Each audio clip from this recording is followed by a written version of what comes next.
দর্শক, অবশেষে কপাল খুলল সরকারি কর্মচারীদের। এক লাফে 50% ডিএ বৃদ্ধির বিজ্ঞপ্তি।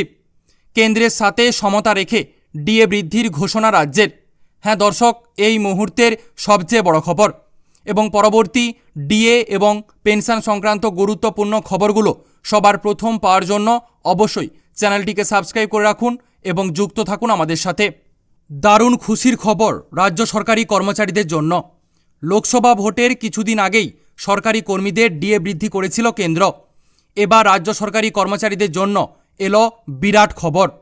ডিএ বৃদ্ধি বা মহার্ঘ ভাতা বৃদ্ধি নিয়ে দীর্ঘদিন ধরেই টানাপোড়েন চলছে সরকারি কর্মচারীদের মধ্যে। ডিএ বৃদ্ধি নিয়ে ক্ষোভ, বিক্ষোভ বা আন্দোলনের কথা কম বেশি সকলেই জানেন। এবার এলো আর এক বিরাট খবর। একের পর এক সুখবর রাজ্য সরকারি কর্মচারীদের জন্য। এবার আরও কপাল খুলল। জানিয়ে রাখি, নয়া বিজ্ঞপ্তিতে সরকারি কর্মীদের মাইনে বাড়ার ঘোষণা করল রাজ্য সরকার। রিপোর্ট অনুযায়ী এই রাজ্যে সরকারি কর্মচারীদের ডিএ বৃদ্ধির ঘোষণা করা হয়েছে। ঈদের আগেই বিজ্ঞপ্তি জারি করে জানানো হয়েছে এই বিরাট খবর।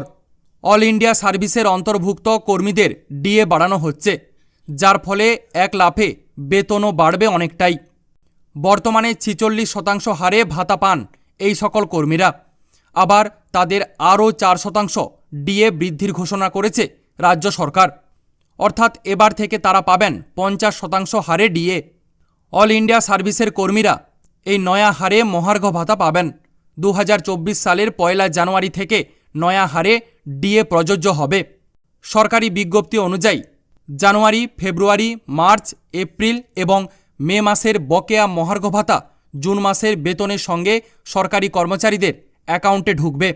এই ঘোষণার পর থেকে মুখে হাসি ফুটেছে রাজ্য সরকারি কর্মীদের। প্রসঙ্গত, বর্তমানে 50% হারে ডিএ পাচ্ছেন কেন্দ্র সরকারি কর্মীরা। জুন মাসে ফের তাদের মহার্ঘ ভাতা বাড়তে চলেছে।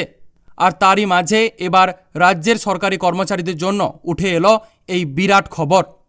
তো দর্শক, আপাতত এতটাই। পরবর্তী গুরুত্বপূর্ণ খবরগুলো সবার প্রথম পাওয়ার জন্য অবশ্যই WB টেট ইনফরমেশন চ্যানেলটিকে সাবস্ক্রাইব করে রাখুন এবং যুক্ত থাকুন আমাদের সাথে। ধন্যবাদ।